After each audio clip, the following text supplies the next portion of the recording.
আসসালামু আলাইকুম বন্ধুরা, পপিস রেসিপির পক্ষ থেকে জানাচ্ছি আপনাদের সকলকে আন্তরিক শুভেচ্ছা।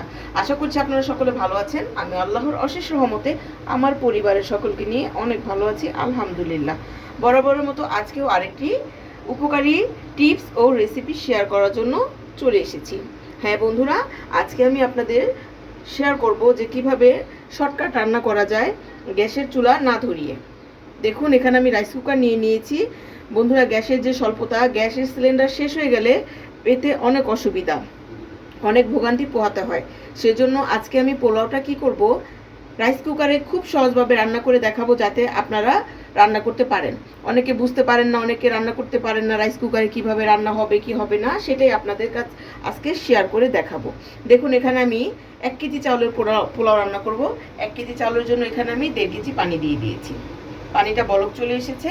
এখন এতে আমি দিয়ে দেবো বন্ধুরা কিছুটা গরম মশলা, দিয়ে দিলাম কিছুটা তেজপাতা, দারচিনি, এলাচ, আর দিয়ে দেব 4-5টা লবঙ্গ।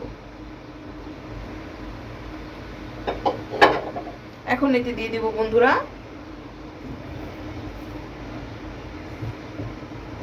পেঁয়াজ কুচি।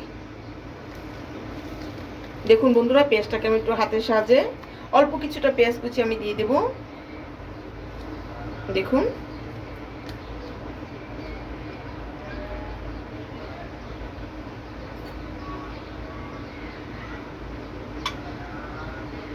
দিয়ে দেব বন্ধুরা এখানে ছোট 4 চামচের 1 চামচ আদা রসুনের পেস্ট। দিয়ে দেব বন্ধুরা গুঁড়ো দুধ। এখানে আমি চামচের 2 চামচ গুঁড়ো দুধ দিয়ে দিলাম।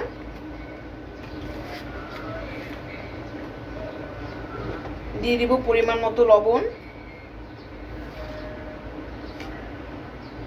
বন্ধুরা, লবণের পরিমাণটা প্রথমে বেশি দিবেন না, দেখে তারপর আবার পরবর্তীতে দিবেন। আর দিয়ে দেব বন্ধুরা এখানে আমি কিশমিশ, পরিমাণ মতো কিশমিশ দিয়ে দিলাম বন্ধুরা। এখন ভালো করে নাড়িয়ে নিব। নাড়িয়ে সবগুলি উপকরণ একসাথে মিশিয়ে এখানে যে পানিটা আমি ব্যবহার করেছি, আমি এখানে 2 থেকে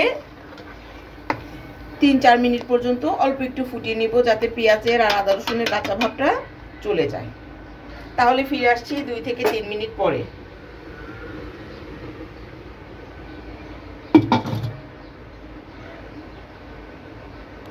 দেখুন বন্ধুরা, আমি আবার ফিরে এসেছি। আমি তেল দেওয়ার কথাটা ভুলে গিয়েছিলাম। এখন এতে আমি পরিমাণ মতো রান্না করার যে তেলটা আছে, সয়াবিন তেলটা, সেটা দিয়ে দিব। এখন আমি কিছুক্ষণ একটু জাল করে নেব 2 থেকে 3 মিনিট। ফিরে আসছি 2 থেকে 3 মিনিট পরে। ফিরে এলাম 3-4 মিনিট পরে বন্ধুরা। দেখুন, পেঁয়াজের কাঁচা ভাবটা আর আদা রসুনের কাঁচা ভাবটা কিন্তু চলে গেছে। পানিটা অনেকক্ষণ যাবত বলক এসেছে। এই মুহূর্তে আমি পোলাওয়ের যে চালটা আছে বন্ধুরা, চালটাকে আমি ধুয়ে রেখেছিলাম, ঝরিয়ে রেখেছিলাম, সাথে কাঁচামরিচ দিয়ে দিয়েছি বন্ধুরা। একসাথে আমি এখন দিয়ে দেব।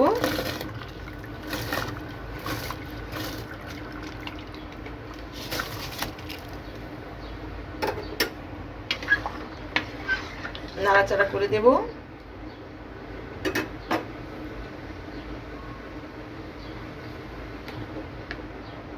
এই মুহূর্তে আমি দিয়ে দেব বন্ধুরা ছোট চামচের 1 চামচ পরিমাণ চিনি। বন্ধুরা, চিনিটা দিলে পোলাওয়ের ফ্লেভারটা দারুণ আসে। আর আপনারা কেউ যদি খেতে না চান তাহলে স্কিপ করতে পারেন। দেখুন, আমি নাড়িয়ে দিয়েছি। এখন বলক আসা পর্যন্ত অপেক্ষা করব। ভিডিওর এই পর্যায়ে যে বন্ধুরা একটা লাইক দিতে ভুলে গেছেন, প্লিজ একটা লাইক দিয়ে দিবেন। লাইক দিয়ে ভিডিওটা কন্টিনিউ করবেন। আর যারা অলরেডি এই কাজটা করেছেন তাদেরকে জানাচ্ছি অসংখ্য ধন্যবাদ। আমার পুরনো বন্ধুদের জানাচ্ছি অনেক অনেক ভালোবাসা। নতুন যারা আজকে ভিডিওটা চালু করেছেন, আশা করছি সবাই চ্যানেলটা সাবস্ক্রাইব করতে ভুলবেন না, পাশে থাকবেন অবশ্যই। তাহলে ফিরে আসছি পোলাওটা বলক আসার পরে। দেখুন বন্ধুরা, বলক চলে এসেছে।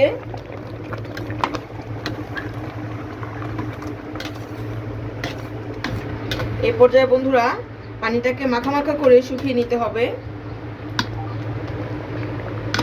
দেখুন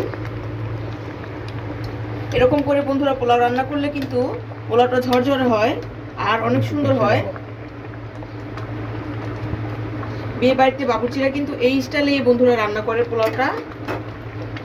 এখন আমি পানিটাকে কিছুটা সময় শুকিয়ে নেব। দেখুন বন্ধুরা পানিটা কিন্তু শুকিয়ে গেছে, দেখতে পাচ্ছেন নিশ্চয়ই। দেখুন এই পর্যায়ে পানিটা শুকিয়ে যখন নিচের দিকে আর কি একটু লেগে লেগে যায় তখন কিন্তু চুলাটা বন্ধ হয়ে যায়।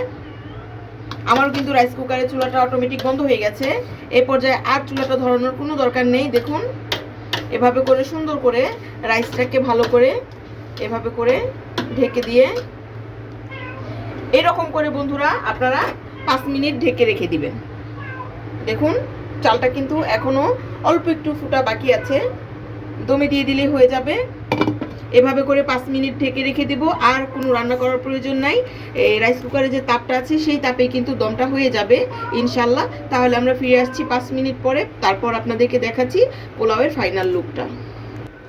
দেখুন বন্ধুরা ফিরে এলাম 5 মিনিট পরে, পোলাওটা কিন্তু হয়ে গেছে। দেখুন কতটা ঝরঝরে হয়েছে বন্ধুরা, আর সুন্দর একটা স্মেল বের হচ্ছে। দেখে নিশ্চয়ই বুঝতে পারছেন কতটা সহজভাবে আপনাদের কাছে আমি পোলাওটা রান্না করে দেখালাম। আশা করছি আপনাদের উপকার আসবে। অনেক সময় গ্যাসের ভয়ে রান্না করতে মন চায় না, কিন্তু রাইস কুকার আছে বাসায়, যে কিভাবে রান্না করব বুঝতে পারছি না, সেই আপুদের জন্য আজকের এই ভিডিওটা। আজকের এই ভিডিওটা যদি আপনাদের উপকার এসে থাকে অবশ্যই আমার চ্যানেলটা কিন্তু সাবস্ক্রাইব করতে ভুলবেন না। পাশে থাকা বেল বাটনটা অল ক্লিক করে রাখবেন, যাতে আমি নতুন কোনো রেসিপি ছাড়ার সাথে সাথে আপনাদের কাছে পৌঁছে যায়। সহজ সরল রেসিপিগুলো পাওয়ার জন্য অবশ্যই আমার চ্যানেলটা কিন্তু সাবস্ক্রাইব করে রাখবেন, পাশে থাকা বেল বাটনটা অল ক্লিক করে রাখবেন। আজ তাহলে এখানেই শেষ করব বন্ধুরা। সবাই ভালো থাকবেন, সবাই সুস্থ থাকবেন, সবাই পপিস রেসিপির সাথে থাকবেন। আসসালামু আলাইকুম।